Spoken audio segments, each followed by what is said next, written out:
Hello અને નમસ્કાર મિત્રો, કેમ છો બધા? મજામાં ને? મિત્રો, હું અનુપ મહેતા ફરી એકવાર સ્વાગત કરું છું તમારું તમારી પોતાની ચેનલ પર. મિત્રો, 55 કે 60 વર્ષ પછીની ઉંમરમાં સામાન્ય રીતે તો ઘણીવાર આપણે લોકો સામાન્ય વ્યવહારમાં એવું બોલતા હોઈએ છીએ કે ફળો અને શાકભાજી આપણા શરીર માટે ખૂબ જ સારા છે. પરંતુ મિત્રો, તમને જણાવી દઉં કે 55 અને 60 વર્ષ પછીની ઉંમરમાં આ બાબત છે તે અડધી સત્ય છે. જી હા મિત્રો, એટલા માટે કારણ કે 55 કે 60 વર્ષ પછીની ઉંમરમાં અમુક ચોક્કસ પ્રકારના ફળો છે તે ચોક્કસ ખાવા જ જોઈએ અને અમુક ફળો છે તેનું સેવન ન કરવું જોઈએ. એ જ રીતે અમુક શાકભાજી છે તેનું સેવન ન કરવું જોઈએ અને અમુક પ્રકારના શાકભાજીનું સેવન ચોક્કસથી કરવું જ જોઈએ. કારણ કે જો અમુક ચોક્કસ પ્રકારના ફળો કે શાકભાજીનું સેવન કરવામાં આવે તો તેનાથી બની શકે કે તમારા શરીરની ડાયાબિટીસ છે તે તેનાથી વધી જાય છે. અમુક પ્રકારના ફળો છે તેનું સેવન કરવાથી પાચન તંત્ર બગડી શકે છે અને અમુક ચોક્કસ પ્રકારના ફળો અને શાકભાજીનું સેવન કરવાથી સાંધાને લગતી સમસ્યાઓ છે, હાર્ટને લગતી સમસ્યાઓ છે અથવા શરીરમાં અન્ય કિડની સંબંધિત સમસ્યાઓ છે કે અન્ય તકલીફો છે તે ઉત્પન્ન થઈ શકે છે. આજના આ વિડીયોમાં હું તમને લોકોને એવા સારામાં સારા 5 ફળો અને એવા ખરાબ 5 ફળો કે જે 55 વર્ષ પછીની ઉંમરમાં નથી ખાવાના, એટલે એને ખરાબ ન કહી શકાય, પણ એવા છે કે જે 55 થી 60 વર્ષ પછીની ઉંમરમાં કદાચ તમારા શરીરને યોગ્ય રીતે ફાયદો ન આપી શકે, તેના વિશેની સંપૂર્ણ સમજૂતી આપવાનો છું. અને આવા યોગ્ય ફળો અને યોગ્ય શાકભાજીનું જો સેવન કરી લેવામાં આવે તો ચોક્કસથી તેનાથી આપણી ઇમ્યુનિટી એટલે કે રોગપ્રતિકારક શક્તિમાં તો વધારો થશે જ, તેની સાથે સાથે આપણું પાચન સુધરશે, ડાયાબિટીસ કંટ્રોલમાં રહેશે, હાર્ટ પણ મજબૂત બને છે અને તેની સાથે સાથે આપણા સાંધાઓ છે તેને પણ તે મજબૂત બનાવવાનું કાર્ય કરે છે. મિત્રો, આજના હું જે વિડીયોમાં 5 ફળો અને શાકભાજી સારા અને 5 ફળો અને શાકભાજી કે જે ન ખાઈ શકાય 60 વર્ષ પછીની ઉંમરમાં જણાવવાનો છું, તે આયુર્વેદ અને આધુનિક વિજ્ઞાનના એરણ પર, એના તર્ક પર ખરા ઉતરે છે. તેની સાથે સાથે આ ફળો અને શાકભાજી એવા છે કે જેનું સેવન આખો પરિવાર છે તે કરી શકે છે. તો મિત્રો, વડીલો માટે અહીં સૌથી પહેલાં તો જે 5 ફળોની હું વાત કરવાનો છું કે જે વડીલો માટે પસંદ કરવામાં આવ્યા છે, તેમાં અમુક બાબતોને ખાસ ધ્યાનમાં લેવામાં આવી છે. તેમાં બાબત નંબર 1ની વાત કરવા જાઉં તો એ છે તેનો ગ્લાયસેમિક ઇન્ડેક્સ. હવે ગ્લાયસેમિક ઇન્ડેક્સ તેનો ખૂબ જ નીચો હોવાને કારણે ડાયાબિટીસના યુક્ત વડીલ હશે તો તે પણ એ ફળોનું સેવન ચોક્કસથી કરી શકશે અને તેમના શરીરમાં ફાયદો થશે. તેની સાથે સાથે તેમાં રહેલા પોષક તત્વો, એનો મતલબ અહીં જે સારા 5 ફળો તરીકે પસંદ કરેલા છે તે એવા છે કે જેમાં પોષક તત્વો ભરપૂર માત્રામાં છે. એનો મતલબ તેમાં વિટામિન્સ છે, મિનરલ્સ છે અને અન્ય એન્ટીઓક્સિડન્ટ અને ફાઇબરની માત્રા ખૂબ જ સારી એવી છે. ફાઇબરની વાત આવી એટલે ત્રીજા નંબર પર તે જ વસ્તુ આવે છે કે આ 5 ફળો એવા છે કે જે ફાઇબરથી ભરપૂર છે. આવું ફાઇબર ભરપૂર માત્રામાં હોવાને કારણે તે આપણા પાચન તંત્રને સુધારે છે અને ડાયજેશન સુધરશે તો આપમેળે જ શરીરની મોટાભાગની બીમારીઓ છે તે દૂર થઈ જશે. તેની સાથે સાથે શરીરમાં રહેલા વાત, પિત્ત અને કફને પણ તે સંતુલિત કરે છે અને કોઈની જે લિમિટ છે તેમાં વધારો કરવાનું કાર્ય નથી કરતું ને. આવી બાબતોને ધ્યાનમાં રાખી અને આ 5 ફળોને પસંદ કરવામાં આવ્યા છે. હવે તેમાં નંબર 1 ઉપર જે ફળને સ્થાન આપવામાં આવેલું છે તેનું નામ છે આમળા. જી હા મિત્રો, આમળા છે તેને આમ તો ખરેખર કહેવા જાય ને તો વિટામિન સીનો રાજા તરીકે ઓળખવામાં આવે છે. એટલા માટે કારણ કે એક આમળાની અંદર લગભગ 20 સંતરા જેટલું વિટામિન સી રહેલું હોય છે. આ ઉપરાંત તે એન્ટીઓક્સિડન્ટ અને ફ્લેવેનોઇડ્સથી ભરપૂર રહેલા હોય છે અને તેના પરિણામે તે વડીલોનું જે મગજનું સ્વાસ્થ્ય છે, ખાસ કરીને તેમની યાદશક્તિ વિશે વાત કરવા જઈએ તો તેમાં વધારો કરે છે અને મગજનું માઇન્ડ હેલ્થ છે તેને તંદુરસ્ત રાખવામાં મહત્ત્વનો ભાગ ભજવે છે. સાથે સાથે તેમાં કેલેરી અને સુગરની માત્રા ખૂબ જ ઓછી રહેલી છે. આયુર્વેદ છે તે તો આમળાને એન્ટી એજિંગ ફૂડ તરીકે પણ માને છે. એનો મતલબ તેનું સેવન કરવામાં આવે તો તેનાથી તે આપણા શરીરને ડિટોક્સ કરવાનું એટલે કે અંદરથી ચોખ્ખું કરવાનું કાર્ય કરે છે અને તેના પરિણામ સ્વરૂપે વધતી ઉંમર સાથે શરીરમાં થતા ફેરફારો, જેમ કે એક નાનકડું ઉદાહરણ દઉં તો તમારી ત્વચા પર પડતી કરચલીઓ તેને દૂર કરે છે અને લાંબો સમય સુધી તમારા શરીરને યુવાન દેખાવાની સાથે સાથે અંદરથી પણ યુવાન રાખવાનું કાર્ય સારી રીતે કરે છે. મિત્રો, આમળાનો સ્વાદ છે તે ઘણીવાર વધારે તુરો લાગે છે અને એટલા માટે આમળાને તમે લોકો સંચળ અથવા મધ સાથે સેવન કરી શકો છો. ત્યારબાદ બીજા નંબર ઉપર જે વસ્તુને સ્થાન આપવામાં આવેલું છે તેનું નામ છે જાંબુ. જી હા મિત્રો, આમળા છે તે ખાસ કરીને શિયાળામાં જોવા મળશે, જાંબુ છે તે ચોમાસું આવતા બજારમાં વેચાતા થઈ જાય છે. હવે મિત્રો, આ જાંબુ છે તે શા માટે? તો જાંબુ છે તે જે વડીલોને ડાયાબિટીસ છે તેમના માટે વરદાનરૂપ સાબિત થઈ શકે છે. આ ઉપરાંત મિત્રો વાત કરવા જાઉં તો તે લોહીમાં સુગરની માત્રા છે તેને નથી વધવા દેતા. આ ઉપરાંત પેટ માટે પણ ઘણા બધા ઉપયોગી માનવામાં આવેલા છે. જાંબુ છે તે ડાયેરિયાને તો અટકાવે જ છે, પણ તેની સાથે સાથે જૂની કબજિયાત છે તેને પણ તોડવાનું કાર્ય સારામાં સારી રીતે કરે છે. મિત્રો ત્યારબાદ વાત કરવા જાઉં તો જાંબુની અંદર જામોલિન નામનું એક જબરજસ્ત તત્વ રહેલું હોય છે કે જે સ્ટાર્ચનું શર્કરામાં રૂપાંતર ધીમે થવા દે છે, અને એટલા માટે જ મેં કીધું એ પ્રમાણે કે તે ડાયાબિટીસના દર્દીઓ માટે વરદાનરૂપ છે. આ ઉપરાંત તેમાં પાચક રસો પણ સારી એવી માત્રામાં રહેલા હોય છે, અને એટલા માટે તેને હાર્ટ માટે પણ સારું માનવામાં આવે છે. સાથે સાથે તે ઇમ્યુનિટીને બૂસ્ટ કરે છે, અને આપણું કોલેસ્ટ્રોલનું જે લેવલ હોય છે તેને પણ કંટ્રોલમાં રાખવાનું કાર્ય સારામાં સારી રીતે કરે છે. સાથે સાથે મિત્રો વાત કરવા જાઉં તો આગળની ત્રીજા નંબર ઉપર જે વસ્તુને સ્થાન આપવામાં આવેલું છે તેનું નામ છે દાડમ. જી હા મિત્રો, હૃદય અને મગજ માટે કદાચ તેને સુપર ફૂડ તરીકે સ્વીકારવામાં આવે છે. આ ઉપરાંત બ્લડ પ્રેશર એટલે કે લોહીનું ઊંચું દબાણ હોય તો તેને પણ કંટ્રોલ કરવાનું કાર્ય સારામાં સારી રીતે કરે છે. ઉપરાંત HDL એટલે કે સારું કોલેસ્ટ્રોલ છે તેને વધારે છે, અને સાંધાના દર્દીઓ છે, આર્થરાઇટિસના જે દર્દીઓ છે તેમના માટે પણ દાડમ ખૂબ જ વધારે ફાયદાકારક છે. વડીલો માટે તો ચોક્કસથી અઠવાડિયામાં 3 થી 4 વાર જો શક્ય બને તો દાડમનું સેવન કરવું જોઈએ, કારણ કે તેનાથી હિમોગ્લોબિનની માત્રા વધે છે અને લોહીમાં પણ સુધારો કરવાનું કાર્ય કરે છે. સાથે સાથે મિત્રો ચોથા નંબર ઉપર જે ફળને સ્થાન આપવામાં આવેલું છે તેનું નામ છે પપૈયું.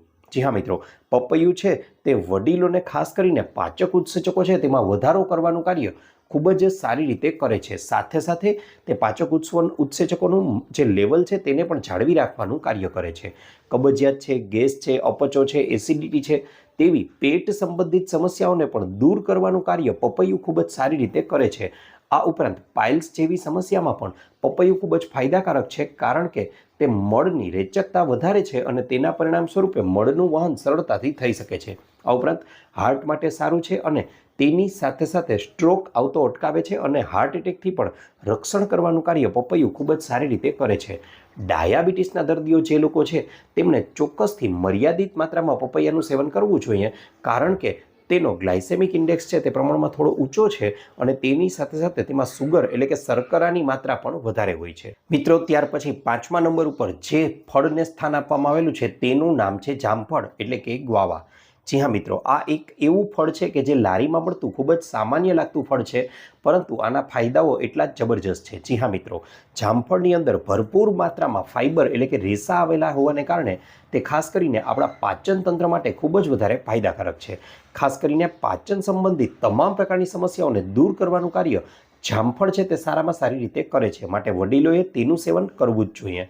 ત્યારબાદ આગળ વાત કરવા જાઉં તો હવે આ તો વાત કરી એવા ફળોની કે જે વડીલો માટે ફાયદાકારક છે. હવે આપણે લોકો એવા 5 ફળોની વાત કરીશું કે જે વડીલો માટે ખરેખર તેમને સેવન ન કરવું જોઈએ અમુક પ્રકારની શક્યતાઓ હોય ત્યારે. તેની સાથે સાથે વિડીયોના અંતમાં આપણે એવી બાબતોની પણ ચર્ચા કરશું કે જેમાં 5 ખરાબ શાકભાજી અને 5 સારા શાકભાજી કે જે વડીલો માટે સૂચવેલા છે તેની વાત કરીશું. ઉપરાંત અહીં આપણે લોકો આગળ વિડીયોમાં એ પણ ચર્ચા કરવાના છીએ કે વડીલોને સામાન્ય માથું દુખવું, તાવ આવવો, શરદી થવી જેવી સમસ્યાઓથી માંડી અને ડાયાબિટીસ છે, કેન્સર છે, બ્લડ પ્રેશર છે, આવી સમસ્યાઓ સુધીની સમસ્યા હોય તો પણ તેમાં ફાયદાકારક અમુક મુદ્દાઓ નીવડી શકે છે, તેની ચર્ચા વિડીયોના અંતમાં કરીશું. તો ચાલો આગળ જાણીએ. મિત્રો સૌથી પહેલાં અહીં જે વસ્તુનું સેવન વડીલોએ ન કરવું જોઈએ તેનું નામ છે કેરી.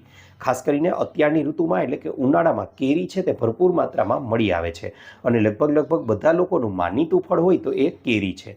પરંતુ મિત્રો તમને જણાવી દઉં કે એવા વડીલો કે જેમના શરીરમાં ડાયાબિટીસ છે તેમણે કેરીનું સેવન ન કરવું જોઈએ, કારણ કે તેમાં સુગરની માત્રા ખૂબ જ વધારે છે. સાથે સાથે કેરીને ક્યારેય પણ ભૂખ્યા પેટે પણ સેવન ન કરવું જોઈએ, અને સાંજના સમય પછી એટલે ખાસ કરીને રાત્રિના સમયે કેરીનું સેવન ન કરવું જોઈએ. હા, તમે કેરીનું સેવન કરવા જ માંગો છો તો બહુ નિયંત્રિત માત્રામાં, અને એ પણ પ્રોટીનયુક્ત ખોરાકની સાથે કરી શકો છો. ત્યાર પછી મિત્રો બીજું ફળ જે આવે છે કે જેનું સેવન વડીલોએ ખૂબ જ ઓછી માત્રામાં કરવું જોઈએ અથવા ન કરવું જોઈએ તો તેનું નામ છે ચીકુ. જી હા મિત્રો, ચીકુ છે તેમાં પણ તમને ખ્યાલ છે એ પ્રમાણે ખૂબ જ વધારે માત્રામાં સુગર રહેલી હોય છે, અને એટલા માટે ડાયાબિટીસ યુક્ત જે વડીલો છે તે લોકોએ તો કે ચીકુનું સેવન ન કરવું જોઈએ. આ ઉપરાંત ચીકુ છે તે ખરેખરમાં તો કુદરતી ચોકલેટ જેવું કામ કરે છે, અને એટલા માટે તેમાં ગળ પણ વધારે છે, તેની સુગરની માત્રા વધારે છે, એટલે ડાયાબિટીસ યુક્ત જે દર્દીઓ છે તેમણે ચીકુનું સેવન અવોઇડ કરવું જોઈએ. ત્યાર પછી આવે છે લીચી. જી હા મિત્રો, લીચી છે આમ તો સ્વાદિષ્ટ ફળ છે, પરંતુ લીચીનું સેવન તમે જ્યારે કરવા બેસો છો ને ત્યારે ખરેખરમાં તમને તેની ટેવ પડી જાય છે. એટલું સ્વાદિષ્ટ છે કે તમે વાતોમાં જ લીચીની ક્વોન્ટિટી છે તે જળવાતી નથી અને તેના પરિણામે તમે ઘણી બધી લીચી છે તે ખાઈ જાઓ છો. એટલા માટે લીચીનું સેવન પણ જ્યારે કરો ત્યારે બહુ નિયંત્રિત માત્રામાં અને નક્કી કરીને કરવું કે આટલી જ ખાવાની છે, કારણ કે એ એકવાર ખાશો પછી ખાધા જ રાખવાનું મન થશે. માટે આ બાબતનું ધ્યાન રાખવું જોઈએ. આ ઉપરાંત ઉનાળાનું અન્ય ફળ કે જેનો પણ ગ્લાયસેમિક ઇન્ડેક્સ ઊંચો છે, તેમાં સુગરની માત્રા વધારે છે, તેનું સેવન પણ વડીલોએ ન કરવું જોઈએ. તેનું નામ છે તરબૂચ. જી હા મિત્રો, તરબૂચનું સેવન ન કરવું જોઈએ કારણ કે ગ્લાયસેમિક ઇન્ડેક્સ ઊંચો છે, સુગર વધારે છે. સાથે સાથે વધારે માત્રામાં તરબૂચનું સેવન કરવામાં આવે તો તેનાથી ઉબકા આવવાની સમસ્યા પણ વધી શકે છે. માટે વડીલોએ આ તકેદારી ખાસ રાખવી જ જોઈએ. અને ત્યારબાદ મિત્રો આગળ વાત કરવા જાઓ તો આગળનું ફળ જે છે તેનું નામ છે ફણસ. જી હા મિત્રો, પાચનમાં ભારે અને તેનાથી ગેસ અને એસિડિટી જેવી સમસ્યાઓ પણ ઉત્પન્ન થઈ શકે છે. માટે વડીલોએ ફણસ જેવા ફળનું સેવન પણ કરતા બચવું જોઈએ. મિત્રો ત્યારબાદ તેની સાથે સાથે આગળ વાત કરવા જઈએ તો હવે એવા કેટલાક શાકભાજી કે જેનું સેવન વડીલોએ ન કરવું જોઈએ અને તેની સાથે સાથે એવા પણ કેટલાક શાકભાજી છે કે જેનું સેવન વડીલોએ ચોક્કસથી કરવું જ જોઈએ. તેના વિશે હવે માહિતી મેળવી લઈએ. મિત્રો હવે પહેલાં જે તમને શાકભાજી જણાવવાનો છું એ બધા શાકભાજી એવા છે કે જેમાં કાર્બોહાઈડ્રેટની માત્રા ખૂબ જ વધારે છે અને ફાઇબરની માત્રા ખૂબ જ ઓછી છે. અને એટલા માટે તે આપણા પાચનને તો નુકસાન કરી શકે જ છે, પણ તેની સાથે સાથે આપણા શરીરમાં જો ડાયાબિટીસ છે તો તેમાં પણ વધારો કરી શકે છે અને તેની સાથે સાથે આપણા શરીરની અન્ય ક્રિયાઓને પણ ધીમી પાડી શકે છે. માટે તેનું સેવન ન કરવું જોઈએ. કયા છે તે શાકભાજી જણાવી દઉં.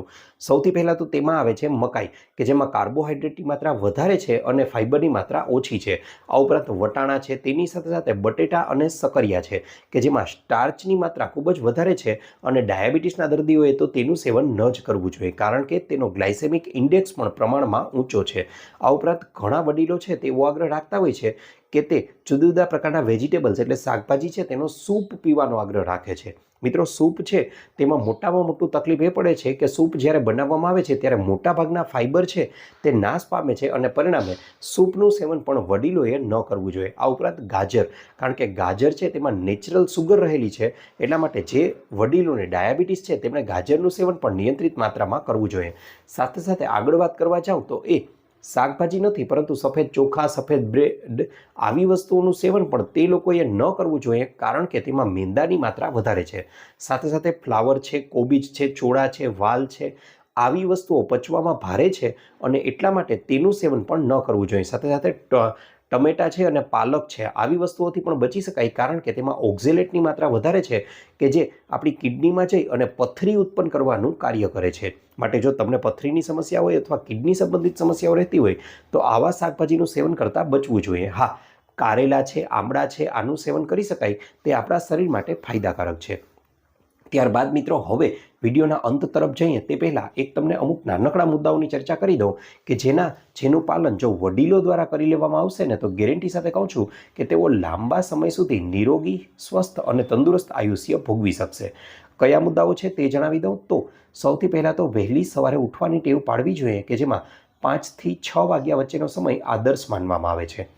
આ સમયગાળા દરમિયાન તેઓ વહેલી સવારે ઉઠી અને શક્ય હોય તો 1, 2, 3 કે વધુમાં વધુ 4 ગ્લાસ જેટલું પાણી છે તેને થોડું નવસેકું ગરમ કરી અને શક્ય હોય તો તેમાં થોડી ચપટી એક માત્રામાં હળદર ઉમેરી અને તેને હલાવી અને પી જવાનો આગ્રહ રાખવો જોઈએ. આ નવસેકું પાણી પીવાથી સારો એવો ફાયદો જોવા મળે છે. આ પ્રયોગ છે તે વાસી મોઢે કરવાનો છે.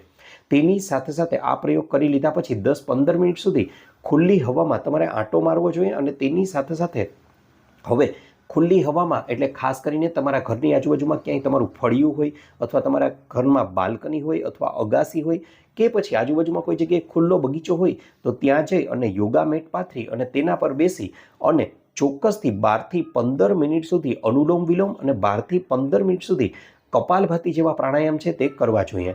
મિત્રો માત્ર આ 2 પ્રાણાયામ તમે કરશો ને તો તેની મદદથી પણ તમારા માથાનો દુખાવો, શરદી છે, ઉધરસ છે, તાવ છે, આવી સમસ્યાઓ તો તમને અડી પણ નહીં શકે, પણ તેની સાથે સાથે કિડની રિલેટેડ સમસ્યાઓ છે જેમાં કિડની ખરાબ થવાની શક્યતાઓ હોય તો તેમાં પણ કપાલભાતિ કરવાથી કિડનીને ફરીથી તે એક્ટિવેટ કરી દે છે અને ડાયાબિટીસમાં પણ ખૂબ જ વધારે ફાયદો કરે છે. હા, એવા મોટી ઉંમરના વડીલો કે જેમને ડાયાબિટીસની સમસ્યા છે તો તે લોકોએ આની સાથે સાથે મંડુકાસન છે તેને પણ કરવું જોઈએ. તે તેમના શરીર માટે ખૂબ જ વધારે ઉપયોગી બની શકે છે. આ ઉપરાંત જો તમારું શરીર સાથ આપતું હોય તો ચોક્કસથી પવન મુક્તાસન છે, હલાસન છે, સર્વાંગાસન છે, શવાસન છે, આવા આસનો, તિતલી પ્રાણાયામ છે, આ ઉપરાંત ગૌમુખાસન છે, આવા આસનો કરી શકો છો.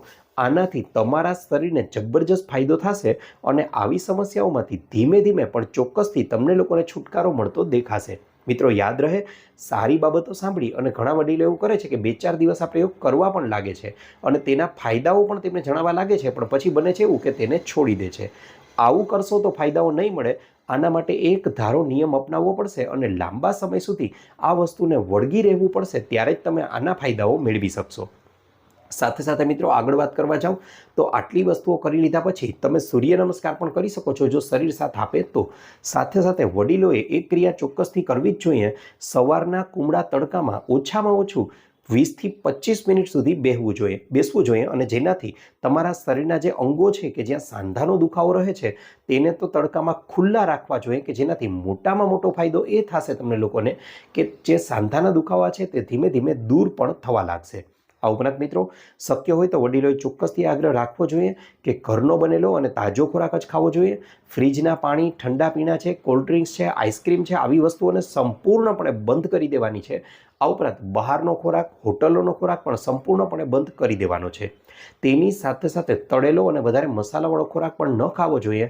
બપોરનું ભોજન તમે લો છો તો તેમાં રોટલી કે રોટલાની માત્રા ઘટાડી અને તેની સામે વેજીટેબલ્સ એટલે કે શાકભાજીની માત્રા વધારવાની છે. આ ઉપરાંત ઘઉંની રોટલીના બદલે તેઓ જે મિલેટ્સ કહેવાય એટલે કે જાડા અનાજ તરીકે જેને ઓળખાય છે તેનું સેવન વધારે માત્રામાં કરવું જોઈએ, કે જેમાં બાજરો છે, જુવાર છે, જવ છે, રાગી છે, આવા ઘણા બધા મિલેટ્સ છે કે જેનું સેવન તમે કરી શકો છો. મિત્રો યાદ રહે, મિલેટ્સનું સેવન કરો એના પહેલાં તમે એને 6 કલાક પાણીમાં પલાળી દેજો અને ત્યારબાદ જ તેનું સેવન કરવું જોઈએ. ઘણા લોકોને ભાત ખાવાની વધારે ટેવ હોય છે તો આ ભાતનું રિપ્લેસમેન્ટ પણ મિલેટ્સ છે તે સારો ઓપ્શન છે. ભાતના બદલામાં મિલેટ્સનો ઉપયોગ કરી શકો. તેમાં પણ તમે દાળ અથવા શાક ઉમેરી અને ખાઈ શકો છો. ટેસ્ટમાં બહુ નાનકડો ફેરફાર આવશે પણ તેના ફાયદાઓ છે તે જબરજસ્ત હશે. આ ઉપરાંત મિત્રો વાત કરવા જાઉં તો બપોરના ભોજનની સાથે તમારે લોકોએ ચોક્કસથી એક વાટકો છાશ અથવા એક નાનકડો વાટકો ભરી અને દહીં છે તેનું સેવન પણ કરવું જ જોઈએ. ત્યારબાદ સાંજના સમયે તમને જો ભૂખ લાગે અથવા કંઈ ખાવા પીવાનું મન થાય તો ચા ન પીવી જોઈએ. ચાના બદલામાં તમારે લોકોએ નટ્સ છે તેનું સેવન કરવું જોઈએ અથવા તો થોડું નવશેકું પાણી છે તેનું પણ સેવન કરી શકો છો, તેમાં આદુ છે, એલચી છે તેને ઉમેરીને. હવે નટ્સમાં તમે લોકો વેફરના પડીકા કે એવી વસ્તુઓ તોડવાને બદલે નટ્સ તરીકે એક ઉદાહરણ આપું છું, તમે મખાણા છે તેને થોડા શુદ્ધ ગાયનું દેશી ઘી જે હોય કે જેને A2 ઘી તરીકે ઓળખાય છે તેમાં મખાણાને બરાબર રીતે શેકી લો અને ત્યારબાદ તેમાં ઉપરથી થોડું સંચળ ભભરાવી અને એકવાર ખાઈને તો જુઓ. મિત્રો ગેરંટી સાથે કહું છું, સારામાં સારી વેફર પણ આની પાસે ટૂંકી પડી જશે અને મખાણાના ફાયદા તો વાત જ ન પૂછો એટલા બધા આપણા શરીર માટે રહેલા છે. ત્યારબાદ રાત્રિનું ભોજન જ્યારે તમે કરવા જાઓ છો ત્યારે રાત્રિનું ભોજન તો કહેવાય જ નહીં, સાંજનું ભોજન, કારણ કે વડીલોએ ચોક્કસથી જો 100 વર્ષનું નિરોગી અને તંદુરસ્ત આયુષ્ય ભોગવવું છે તો જે સાંજનું ભોજન છે તે 7 વાગ્યા પહેલાં પૂરું કરી લેવાનું છે. કારણ કે એક નાનકડી વાત તમને યાદ કરાવી દઉં કે આપણા દાદા દાદી કે નાના નાની છે એમને અથવા તો ભારત દેશના ગુજરાત રાજ્યના જે ખેડૂત છે તેમનું જીવન જુઓ, તેઓ સ્વાસ્થ્ય છે, તેઓ તંદુરસ્ત છે, તેની સાથે સાથે તેમનું આયુષ્ય પણ લાંબુ છે. તેનું મુખ્ય કારણ એ જ છે કે તેઓ સાંજનું ભોજન છે તે ગમે તેમ કરીને 7 વાગ્યા પહેલાં પૂરું કરી લે છે. તેના પરિણામે બને છે એવું કે સાંજનો ખોરાક છે તે રાત્રે 11-12 વાગ્યા સુધીમાં તો પચી જાય છે.